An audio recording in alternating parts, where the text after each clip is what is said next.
252 million years ago, Earth was a silent, burning graveyard. The Great Dying had occurred. 95% of all life had been violently erased. The planet was broken, toxic, and unbearably hot. Yet, in this global wasteland, a few stubborn survivors clung to the edge of existence. The recovery took millions of years. It was a time of brutal natural selection on the supercontinent Pangaea. From the ashes of the old world, a new dynasty was quietly preparing to rise and conquer.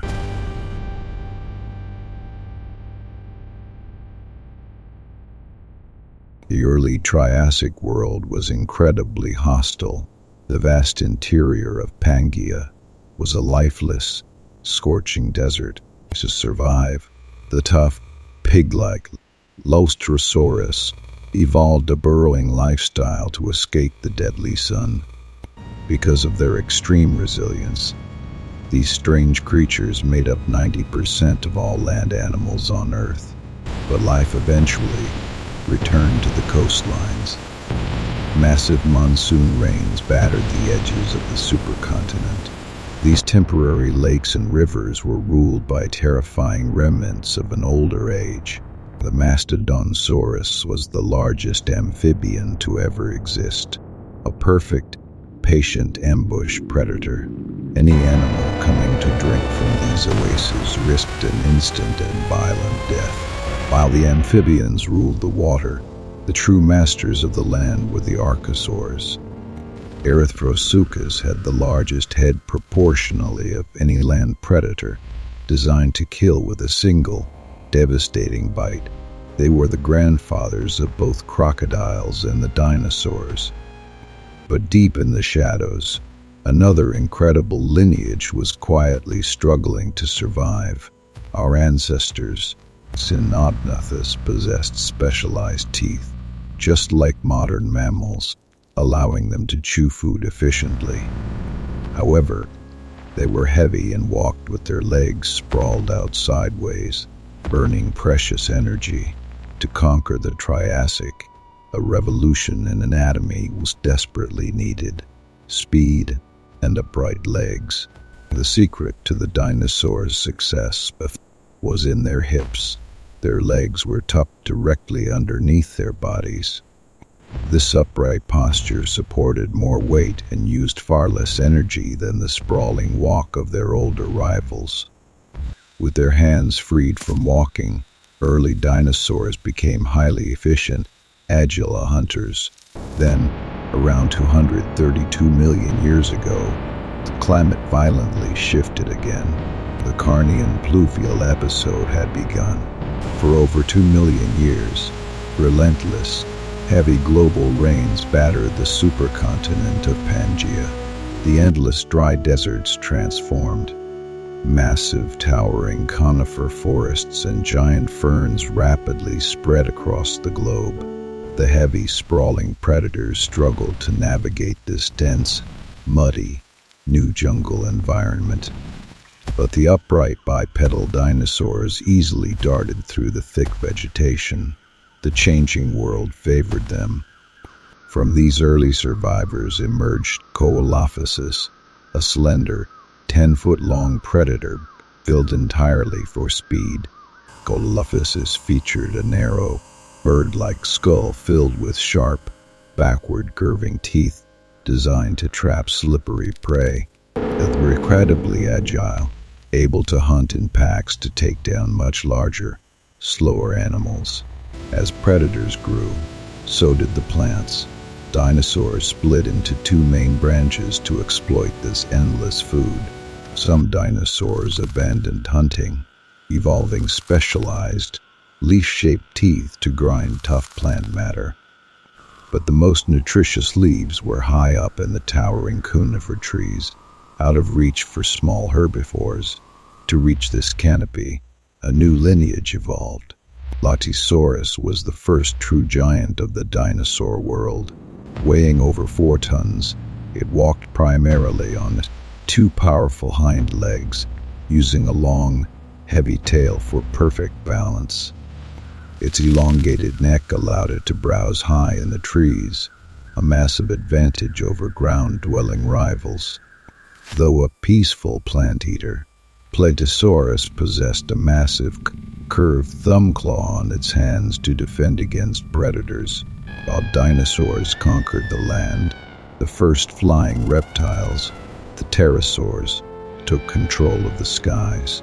As the Triassic Period progressed, the age of the sprawling reptiles faded. The true age of dinosaurs had begun. In the mid to late Triassic, the world was lush, but the dinosaurs were not yet the kings. The real masters of this world were the crocodile-ancestor, the terrifying ancestors of modern crocodiles. Postosuchus was a nightmare on legs. Its bite could easily crush the armor of any rival. To survive these killers, some herbivores evolved into living fortresses. These spikes were over a foot long, designed to impale any predator that dared to attack. But danger lurked in the water as well. Dinosaurs were the true masters of the Triassic rivers. While these giants fought for dominance, the first true mammals appeared, hiding in the shadows. Mammals were forced into the night to avoid the reptilian killers, developing a keen sense of smell and hearing. Back in the daylight, the dinosaurs were growing larger and more aggressive. Tyrannosaurus was now a top predator. Its jaw had a unique sliding joint, allowing it to hold on to struggling prey with a vice-like grip. The atmosphere of the late Triassic was supercharged with oxygen, allowing life to thrive on a massive scale. But the stable world was about to break. The supercontinent, the Earth was tearing apart. The Tethys Ocean began to push into the cracks, flooding the interior of the supercontinent. This tectonic violence triggered massive volcanic eruptions. The central Atlantic magmatic province was awakening. The air became toxic. The climate swung wildly between scorching heat and freezing cold. The false kings, the crocodile-ancestors, could not adapt to the rapidly changing world. But the dinosaurs, with their efficient metabolism and upright gait, were ready to endure. Dinosaurs, the first giant herbivore, survived by traveling vast distances across the fractured supercontinent. The Triassic-Jurassic extinction was beginning, trial by fire that would wipe out the dinosaurs' rivals.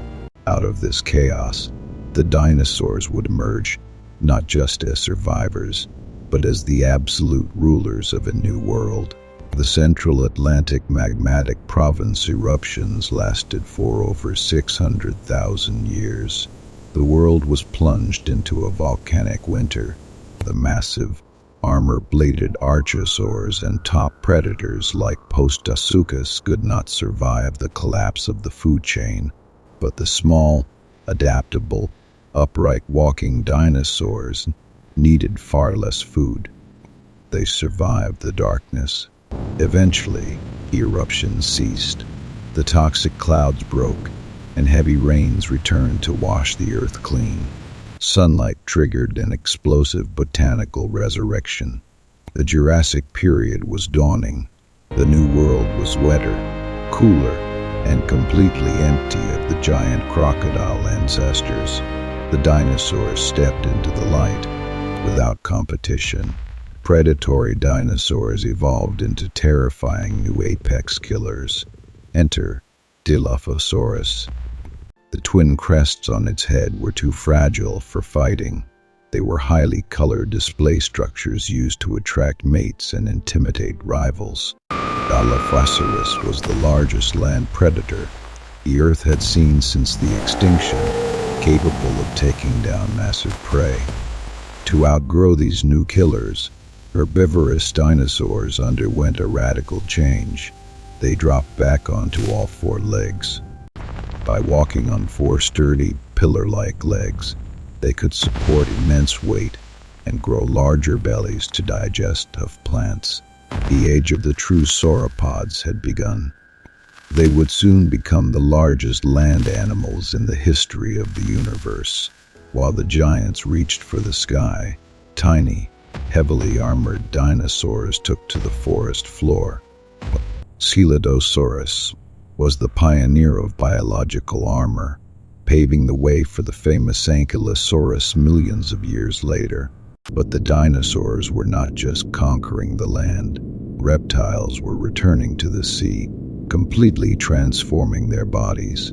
Ichthyosaurs were reptiles that evolved to look and hunt exactly like modern dolphins, a perfect example of convergent evolution. They had some of the largest eyes in the history of life on Earth, allowing them to hunt in the dark, crushing depths. High above the oceans, the pterosaurs were also diversifying, evolving into terrifying new shapes. Dimorphodon was a poor glider, but a powerful climber, using its massive head and sharp claws to hunt insects and small lizards in the canopy. As the early Jurassic progressed, the fractures of the old world healed. The dinosaurs were now the undisputed rulers of Earth, sea, and sky. As the early Jurassic progressed, the massive supercontinent of Pangaea finally began to tear itself apart.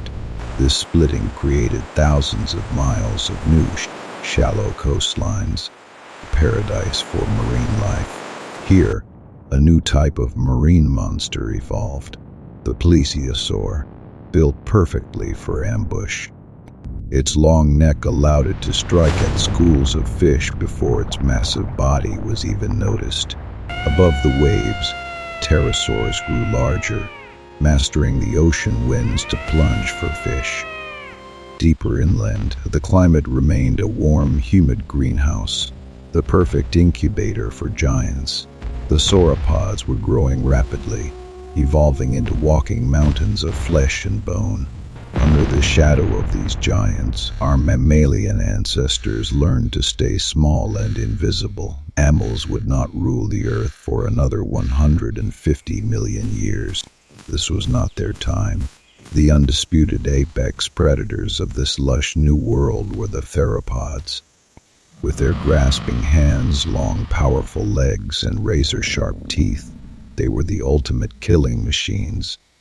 They hunted the newly evolved armored dinosaurs, creating an evolutionary arms race of teeth versus shields. This arms race would eventually forge legends like the Stegosaurus and the Tyrannosaurus rex. The Triassic Period was the crucible, a fractured, burning world that forged the toughest survivors. From the worst extinction event in planetary history, life not only recovered, it evolved into spectacular extremes. The sprawling reptiles, the giant amphibians, and the false kings had all fallen to the changing climate. But the dinosaurs had mastered the art of walking upright, breathing efficiently, and growing endlessly. The Triassic rise was complete. The fractured world had been conquered. Welcome to the Golden Age. Welcome to the Jurassic